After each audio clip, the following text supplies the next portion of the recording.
So in this lecture, we're going to fix the request 404 error that we saw happening in the last lecture.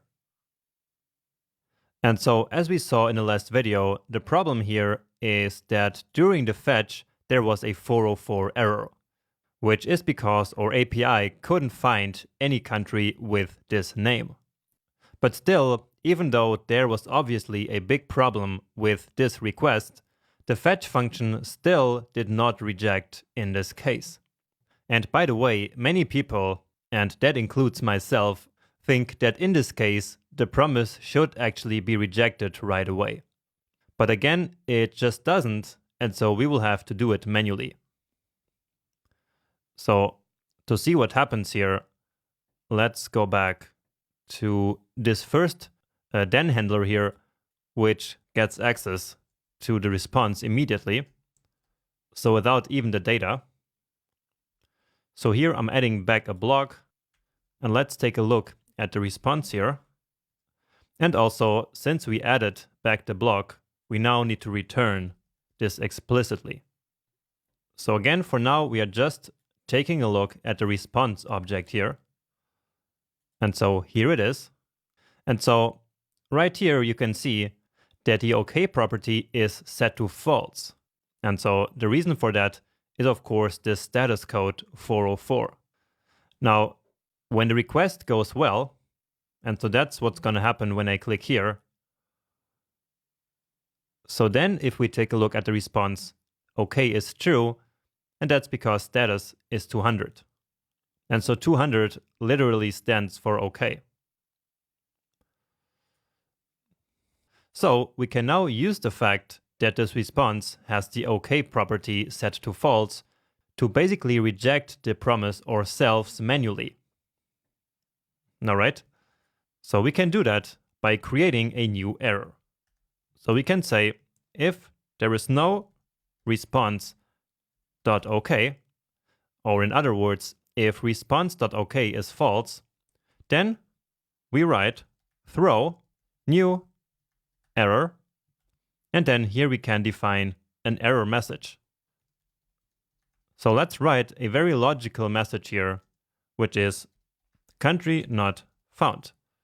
So this is the real error message that we want to see here, and of course not this one here with cannot read property of undefined.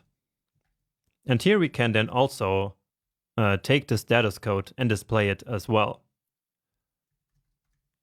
So this 404 in this case. Let's just wrap it here into parentheses. And OK. So this is something that we never did before. So let's analyze what happens here. So we create the new error by using, again, this constructor function basically. And then we pass in a message, which is going to be the error message. Then we use the throw keyword here, which will immediately terminate the current function, so just like return does it.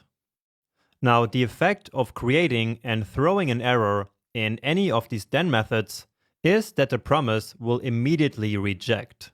So basically, the promise returned by this then handler here will be a rejected promise. And that rejection will then propagate all the way down to the catch handler, which we already have set up here. And so now if we would try to reload this, and actually let's do that. So now this error message that we created here, so that's country not found 404. So exactly this is exactly the rejection that we created here by creating this new error. All right. So again, any error that happens in any of the callback functions here, so in any then handler, will immediately terminate that then handler and will propagate down to the catch method here. And then in there, we handle that error. And so therefore, that's why we then see the error here displayed. So that error.message is exactly that message that we pass into the error here.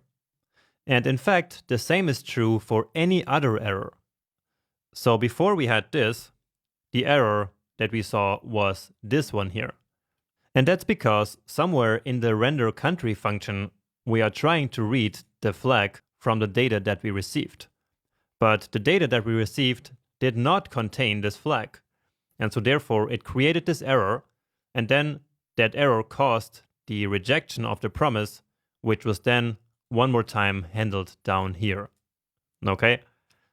So again, any error will cause any promise to reject. But here we are simply creating our own error to basically reject the promise on purpose so that we can then handle that error down here in the chain, so in this catch method. All right, but now you might be wondering, why should we even bother handle all these errors?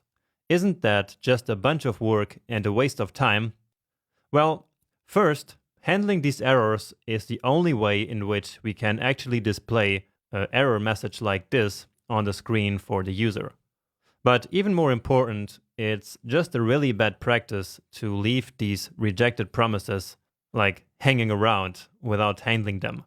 So don't do that. Always use catch, and if necessary, you can also use finally. Okay. And now, again, what if there was no error here in this promise? So if we got no problem in this one here, but then we got a problem in the second fetch.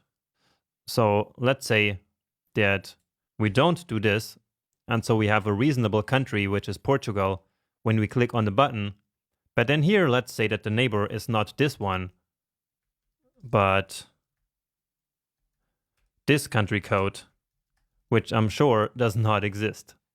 And so now there is going to be a rejection in this promise, right? So we get another error here. In this case, it's a 400 error, which means something else. But in any case, the error is not handled. So we now need to go ahead and copy this code here also into this then handler. Let's actually do that, even though we know it's a bad practice and we need to fix this later. Okay. And so now we get the error message that we want. So again, country not found, and this time with the code 400. But now, of course, we have all this duplicate code here. So we shouldn't have this here. And in fact, even all of this is kind of repetitive. It's really, if you think about it, the same code as this one. And so now I think that it's a good time to actually create ourselves a really nice helper function. And this helper function will wrap up the fetch, the error handling, and also the conversion to JSON. Because in my opinion, it's really a bit cumbersome to having to do all these steps all the time. So having the fetch and then having to convert that response to JSON and only then being able to handle it, right? So instead, we will basically encapsulate all of this here into one nice function. So let's do that. And I'm going to call it getJSON. So basically, because it gets data and it immediately converts it to JSON. Now, what do we need here as parameters? Well, for sure, we need the URL. And so for now, that's okay here. So let's get, or actually we can just write it. So what we want here is fetch, and then the URL that we pass into the function. And then on that, we want to call then, and then basically with all of this. So let's grab it here. And of course, we are missing the callback function itself here. So that should end somewhere here. And, well, apparently it doesn't. Maybe like this. And yes, that's correct. All right. Now, in order to actually make this function here really generic, we do not want to hardcode the error message, but instead we want to pass the message in. So let's say error message, and we can set a nice default value. So let's say something went wrong, which again is very generic. And so here inside of this, we then want the error message that we pass in and along with response.status. Okay, and now all we need to do is to return all of this. And so like this getJSON function will actually return a promise. And so this is then just like any other promise that we can call here in our chain and basically replace all of this. So just so we can keep this code, I'm going to copy it. And so you can then keep this code here basically as a reference for when you need to study it again. Okay, but again, I will now go ahead and take everything that we just nicely encapsulated into our getJSON function and simply replace this. So getJSON, and then the URL is this one. And the error message is country not found. All right. And so now we can take away all of this. So this is already in our getJSON function, and so we don't need this. All right. And now the same down here. Instead of fetch, we can get JSON, and then we don't need this then here. And again, the error message is country not found. Okay, and so let's get rid of this. All right, so let's check here. And indeed, we get, again, country not found with code 400 because of this one. So that's working great, but there's still one more thing that we need to do, which is to handle the fact that sometimes there might be no neighbor. So right now, what we're doing here when there is no neighbor is to simply return. But as I mentioned before, that doesn't really do anything. So let me just try here a country that has no neighbors. So let's say Australia, because that is an island. And so here again, we get cannot read property flag of undefined. And so that is happening because it is trying to render a country that doesn't exist. Okay. So again, it's because of this neighbor. And just to make sure, to illustrate my point here, you see that the neighbor is indeed undefined. And so what we want to do here is to simply, just like before, throw a new error that will then get caught down here in our catch handler. Right? So throw new error, no neighbor found. And that's a lot better.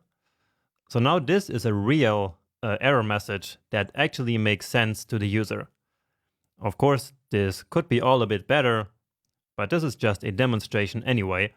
But I think that it nicely demonstrates how we can create a real error message that does actually make sense. And again, that is super important for any user interface that you're building. Because in web applications like this very small one, errors will happen. That is just guaranteed, and so your application needs to be ready and needs to be prepared for that. All right, so let's now quickly recap here.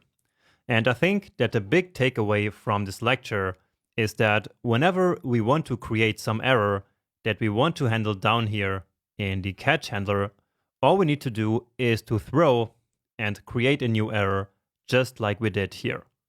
And of course, we can do that for multiple reasons. So in this case here, we did it simply because in this situation, no neighbor can be found. And so that is a good reason to display an error message on the user interface.